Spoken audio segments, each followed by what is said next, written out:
Hello friends, welcome back to my channel UB education. তো আজকে আমি চলে এসেছি তোমাদের ক্লাস 8-এর আমাদের পৃথিবী যে ভূগোল বইটা রয়েছে তার প্রথম অধ্যায় নিয়ে।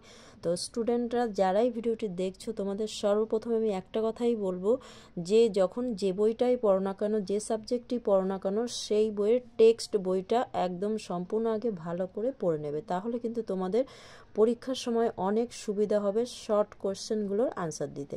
কেননা সবসময় কিন্তু শর্ট কোশ্চেন বা বড় প্রশ্ন হলেও সবসময় কিন্তু কমন পাওয়া যায় না। সেই প্রশ্নগুলো কি হয়, কিছু কিছু প্রশ্ন তোমার টেক্সট বইটা যদি সম্পূর্ণ সুন্দরভাবে পড়া থাকে তাহলে কিন্তু তোমরা অনেক সময় প্রশ্ন কমন না পেলেও কিন্তু লিখতে পারবে।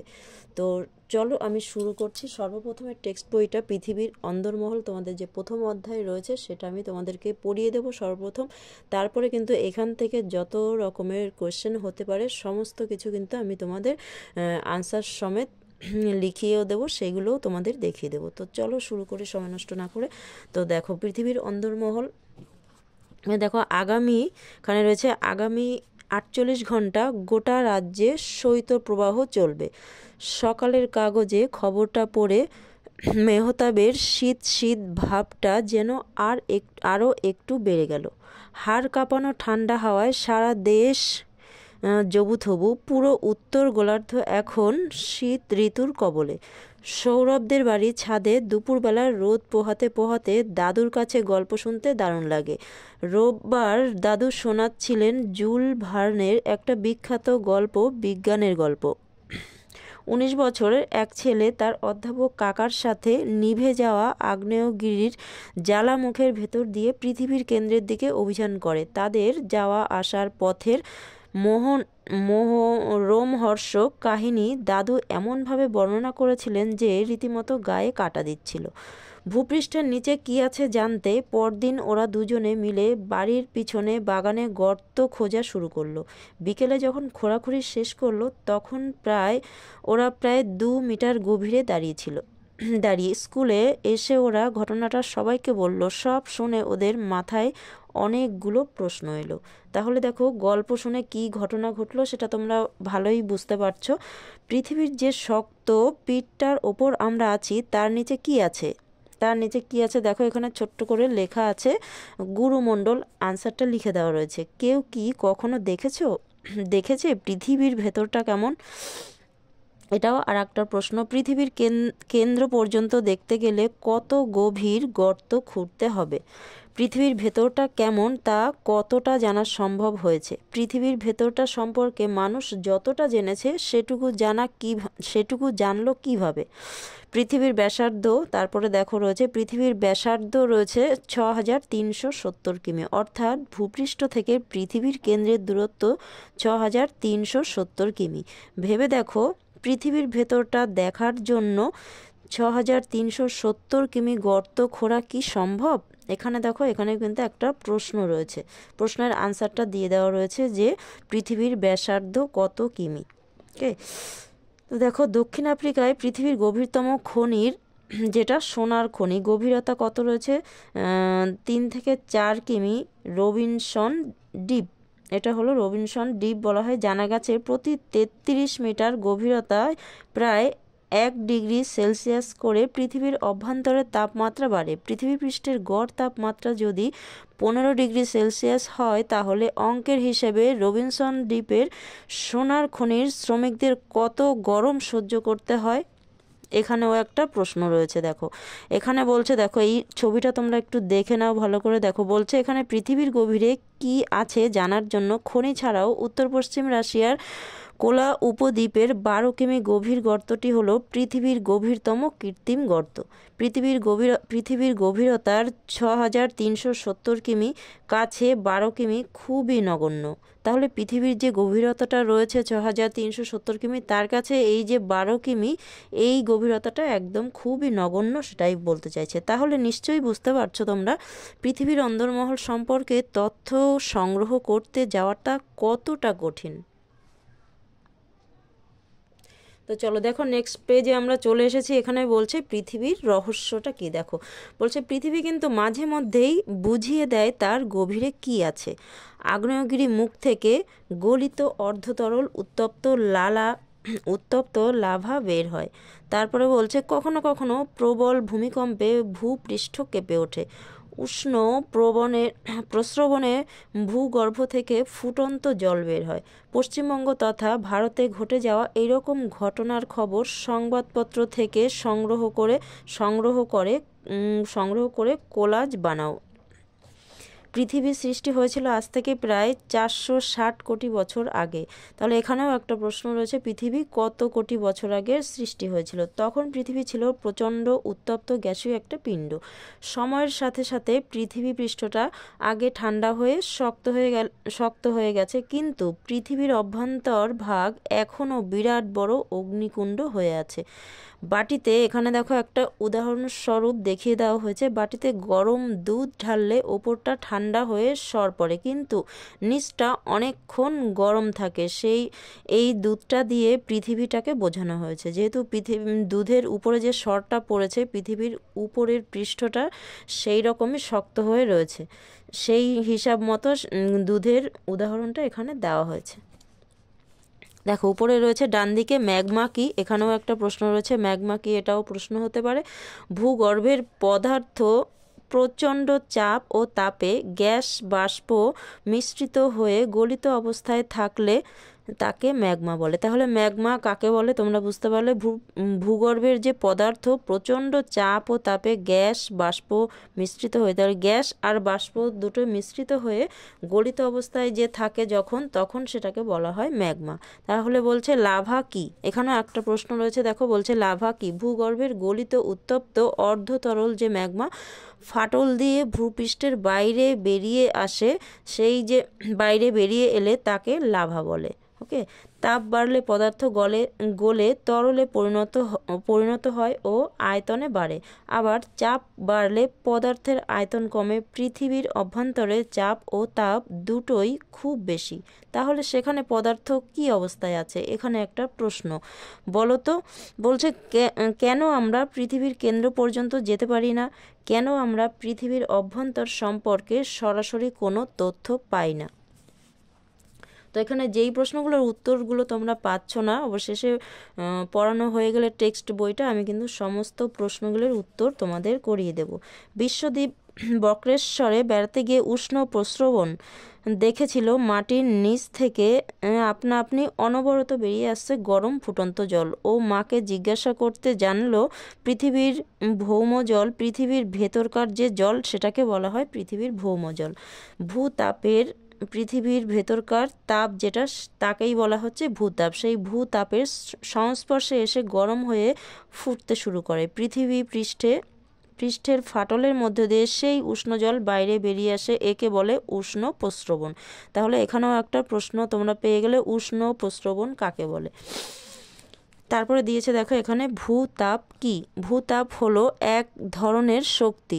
পৃথিবীর কেন্দ্রের তাপ ধীরে ধীরে বাইরের দিকে অর্থাৎ পৃথিবীর পৃষ্ঠের দিকে আসতে থাকে। এই তাপশক্তিকে ভূতাপ শক্তি বলে। পৃথিবীর বহু দেশে এই তাপশক্তি থেকে বিদ্যুৎ উৎপাদন করা হয়। আইসল্যান্ড তাদের দেশের বিদ্যুতের চাহিদার প্রায় 30% ভূতাপ শক্তি দ্বারা মেটায়। আমেরিকা যুক্তরাষ্ট্র পৃথিবীর মধ্যে সবচেয়ে বেশি ভূতাপ শক্তি থেকে বিদ্যুৎ উৎপাদন করে। ভূতাপ শক্তি থেকে বিদ্যুৎ উৎপাদন করলে জীবাশ্ম জ্বালানির যেগুলো হচ্ছে কয়লা, খনিজ তেল, এগুলোর কথা বলা হচ্ছে ব্যবহার কমানো যায়। ভারতের কোথায় কোথায় ভূতাপ বিদ্যুৎ কেন্দ্র আছে জানার চেষ্টা করো। তো চলো আমরা চলে যাব নেক্সট পেজে। এখানে বলছে পৃথিবীর ঘনত্ব।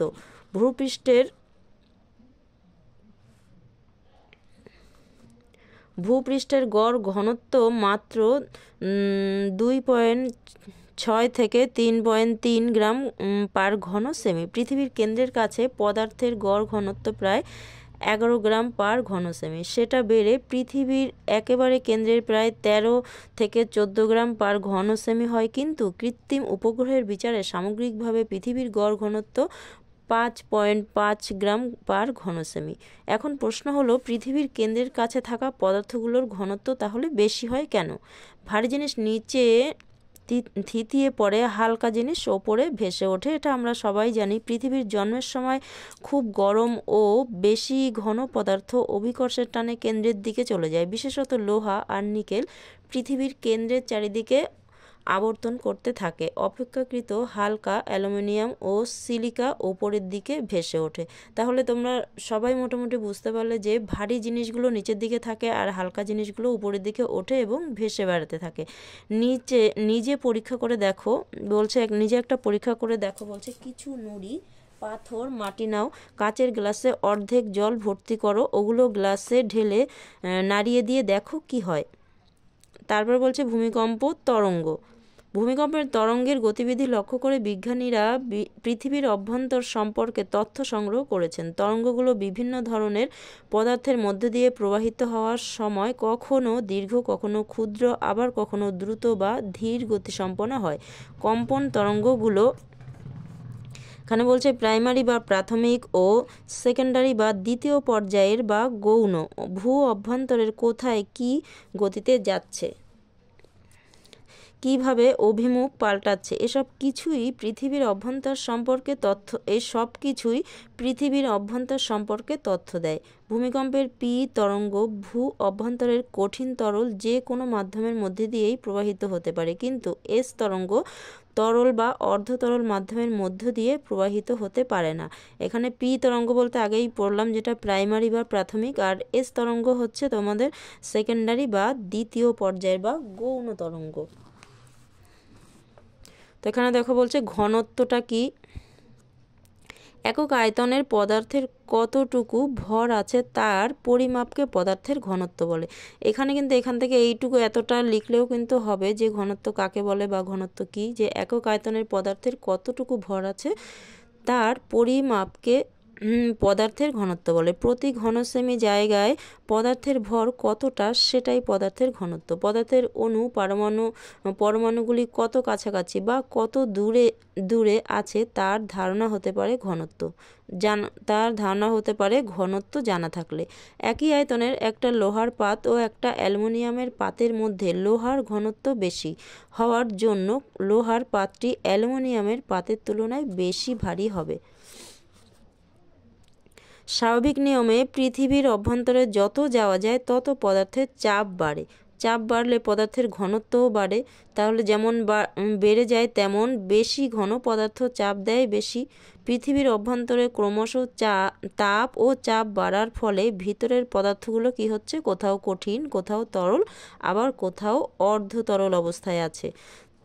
তো দেখো বলছে এখানে পেঁয়াজের খোসা ছাড়ালে যেরকম স্তর বিন্যাস দেখা যায়, পৃথিবীটাকে বোঝানোর জন্য এখানে পেঁয়াজের উদাহরণটা খুব সুন্দরভাবে দিয়েছে। দেখো বলছে পেঁয়াজের খোসা ছাড়ালে যেমন স্তর বিন্যাস দেখা যায়, পৃথিবীর অন্দরমহলটা অনেকটা সেরকম বিভিন্ন ঘনত্বের ও বৈশিষ্ট্যের স্তরে বিভক্ত।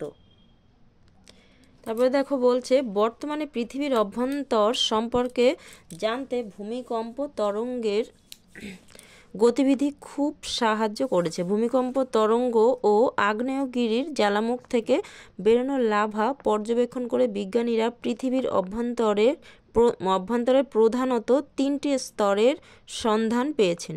একেবারে ওপরে আছে ভূত্বক, তাহলে বুঝতে পারলে তোমরা তিনটি যে স্তরের সন্ধান পেয়েছে তার একেবারে উপরে আছে ভূত্বক, ভূত্বকের নিচে আছে গুরুমণ্ডল, তার নিচে কি আছে, আর একেবারে নিচে বা পৃথিবীর কেন্দ্রের চারিদিকে অবস্থান করেছে কেন্দ্রমণ্ডল।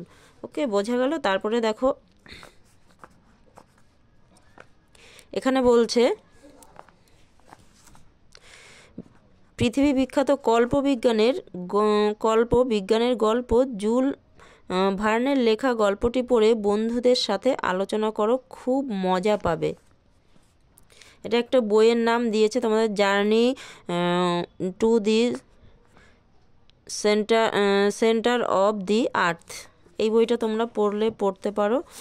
ভূত্বক কাটা এখানে দিয়েছে, দেখো কাটা আপেলের খোসার সঙ্গে পৃথিবীর সবচেয়ে উপরের স্তর ভূত্বকের তুলনা করা যায়। খুব সুন্দর একটা এক্সাম্পল দিয়েছে। এখানে বলছে ভেবে দেখো আপেলের খোসা গোটা আপেলের তুলনায় কত পাতলা।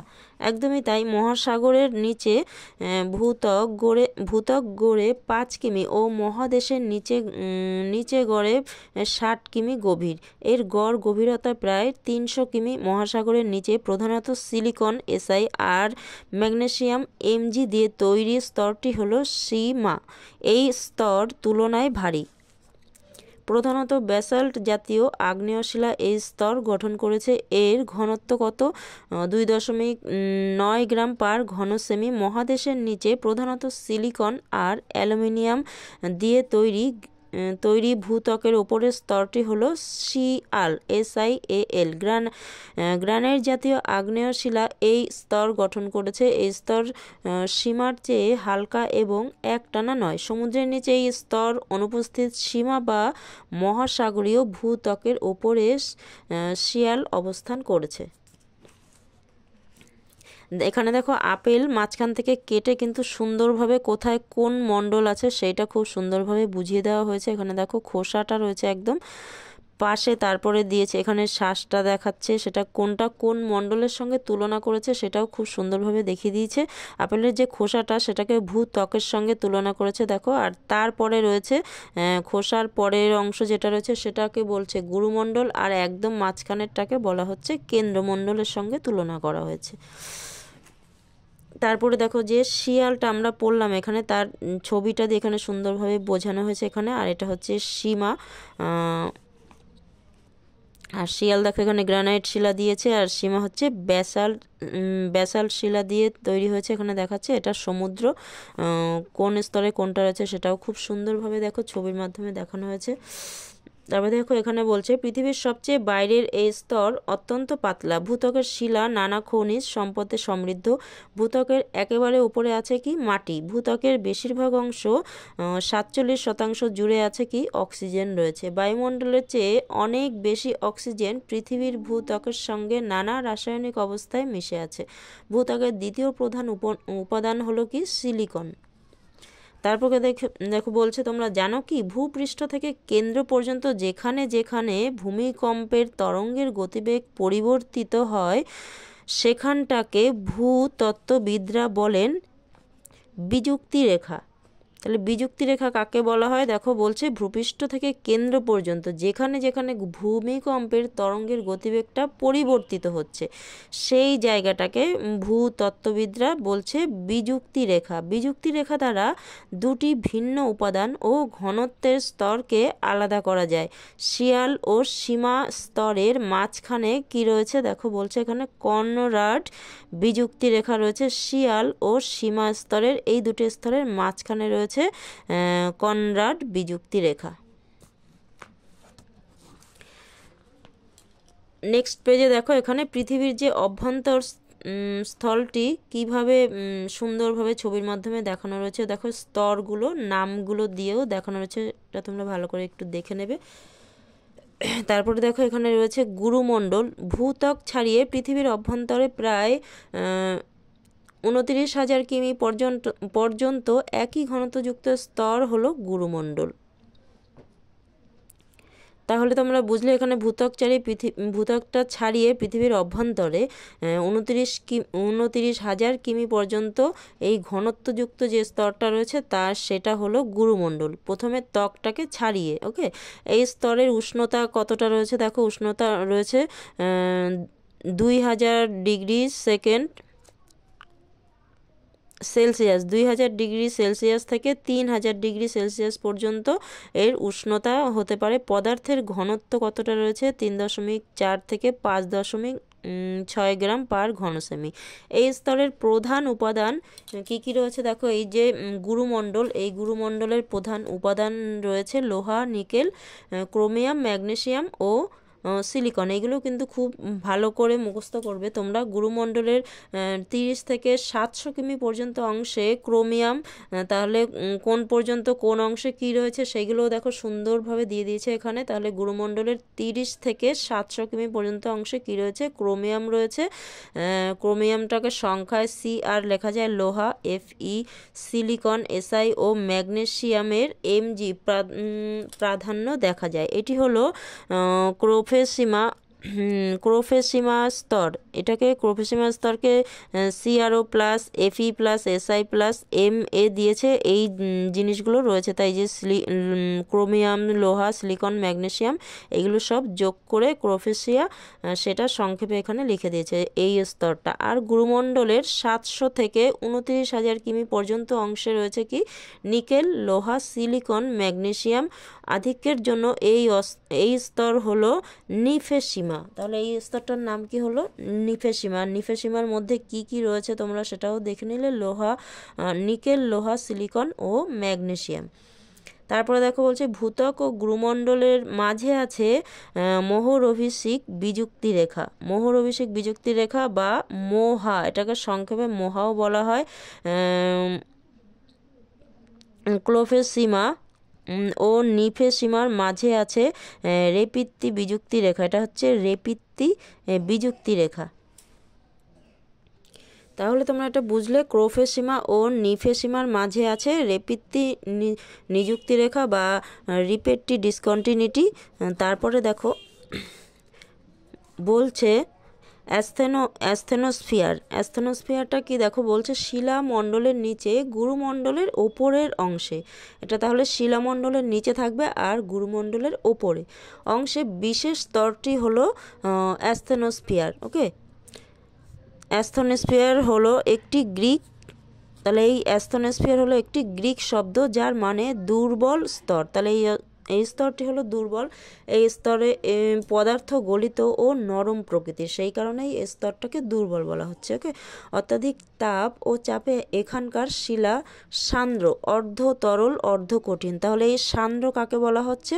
যেটা কিনা অর্ধ তরল ও অর্ধ কঠিন, মানে খুব তরলও নয়, একদম পাতলাও নয়, আবার খুব কঠিনও নয়, মানে লোহার মতো কঠিন বা শক্তও নয়, সেটাকে কি বলা হয়? সান্দ্র অবস্থায় আছে। পিচ গলালে বা খেজুরের রস জাল দিয়ে গুড় তৈরি করলে যে অবস্থায় থাকে সেই রকম অবস্থায় এখানকার পদার্থগুলি আছে। ভূগর্ভের তাপে পদার্থগুলি উত্তপ্ত হয়ে ওপরের দিকে উঠে এসে অনুভূমিকভাবে প্রবাহিত হয়। আবার ওপরের অপেক্ষাকৃত ঠান্ডা ভারী পদার্থ নিচের দিকে নেমে যায়। এইভাবে পরিচলন স্রোতের সৃষ্টি হয়। তারপর বলছে দেখো এখানে ভূত্বক ও গুরুমণ্ডলের উপরি অংশ নিয়ে গঠিত হয়েছে শিলামণ্ডল।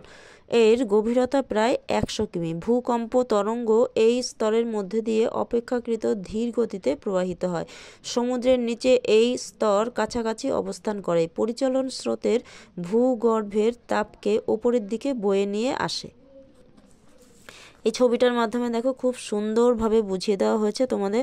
এই যে পরিচলন স্রোতটা যে পড়লাম, সেই পরিচলন স্রোতটা অ্যাস্থেনোস্ফিয়ার এখানটায় যে সান্দ্র অবস্থায় আছে এখানটায়, সেইটা এখানে সুন্দরভাবে ছবির মধ্যে বুঝিয়ে দেওয়া আছে। এখানে দেখো নিচে রয়েছে গুরুমণ্ডল, এখনই পড়লাম যেটা গুরুমণ্ডলের উপরে থাকবে, আর শিলামণ্ডলের নিচে থাকবে। এই যে দেখো একদম নিচে গুরুমণ্ডল রয়েছে আর উপরেরটা হচ্ছে শিলামণ্ডল, এখানে সুন্দরভাবে বুঝিয়ে দেওয়া হয়েছে। তো এবার একদম লাস্টে দেখো রয়েছে কেন্দ্রমণ্ডল। তো কেন্দ্রমণ্ডল দেখো বলছে ভূত্বক ও গুরুমণ্ডলের পরবর্তী এবং কেন্দ্রের চারিদিকে বেষ্টনকারী শেষ স্তরটি হলো কেন্দ্রমণ্ডল। এই স্তরটি প্রায় 3,500 কিমি গভীর। অত্যন্ত ভারী নিকেল আর লোহা দিয়ে তৈরি বলে একে নিফে বলা হয়। তাহলে এটা খুব ভারী শক্ত লোহা এবং নিকেল দিয়ে তৈরি, তাই একে বলা হয় নিফে। এর গড় তাপমাত্রা কত? প্রায় 5,000 ডিগ্রি সেলসিয়াস। এই স্তরের গড় ঘনত্ব কত? প্রায় 9.1 থেকে 13.1 গ্রাম পার ঘন সেমি। পদার্থের ঘনত্ব, উষ্ণতা, চাপ কেন্দ্রমণ্ডলের সব জায়গায় একরকম নয়। এগুলোর ওপর ভিত্তি করে বিজ্ঞানীরা কেন্দ্রমণ্ডলকে দুটি অংশে বিভক্ত করেছেন। তো যেই দুটি অংশে বিভক্ত করেছে সেই দুটি হলো দেখো, একটা হচ্ছে অন্তঃকেন্দ্রমণ্ডল আর একটা হচ্ছে বহিঃকেন্দ্রমণ্ডল। তো অন্তঃকেন্দ্রমণ্ডল এই স্তর পৃথিবীর একেবারে কেন্দ্রের চারিদিকে রয়েছে, একেবারে যেখানে কেন্দ্র মূল সেখানে তার চারিদিকে রয়েছে। এই স্তরের গভীরতা কত? 5,100 কিমি, প্রায় 6,300 থেকে 5,100 কিমি থেকে প্রায় 6,370 কিমি পর্যন্ত। এই স্তরের চাপ তাপ ঘনত্ব সবচেয়ে বেশি। অত্যাধিক চাপের ফলে পদার্থগুলো এখানে কঠিন অবস্থায় আছে। তারপরে বলছে বহির্কেন্দ্রমণ্ডল অন্তঃকেন্দ্রমণ্ডলের চারিদিকে, তাহলে একদম কেন্দ্রের চারপাশে রয়েছে অন্তঃকেন্দ্রমণ্ডলটা বুঝলে, তারপরে রয়েছে অন্তঃকেন্দ্রমণ্ডলের পরে, তারপরে অন্তঃকেন্দ্রমণ্ডলের চারিদিকে রয়েছে বহির্কেন্দ্রমণ্ডল। এই স্তর 2900 কিমি থেকে 5100 কিমি পর্যন্ত গভীর। এর চাপ তাপ ও ঘনত্ব অন্তঃকেন্দ্রমণ্ডলের তুলনায় একটু কম। এই স্তর অর্ধকঠিন অবস্থায় পৃথিবীর অক্ষের চারিদিকে আবর্তন করে চলেছে। এই স্তরে সান্দ্র অবস্থায় থাকা লোহা ও নিকেল প্রচণ্ড গতিতে ঘুরতে ঘুরতে বৈদ্যুতিক ক্ষেত্র তৈরি করেছে, যেখান থেকেই সৃষ্টি হয়েছে পৃথিবীর চৌম্বকত্ব।